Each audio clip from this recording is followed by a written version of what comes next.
Frustrated with a switch to YouTube com error on this version of YouTube is out oft message on your Samsung phone. Stay tuned because I've got the solutions you need.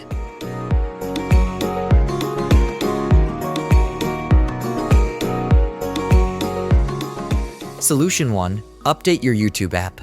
First, open up the Play Store. Then tap on the search bar, type YouTube, and then tap on it.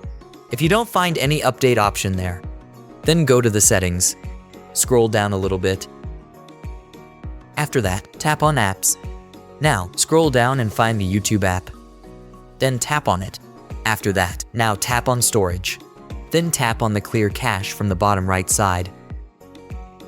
And then tap on the Clear Data. Now, go ahead and open up your YouTube app and check whether your issue is solved or not.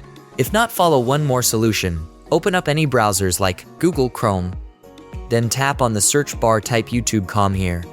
That's it for today's video on fixing the switch to YouTube com, or this version of YouTube is out of date error on your Samsung phone. If you found this helpful, don't forget to give it a thumbs up, subscribe for more tech tips, and hit the notification bell to stay updated.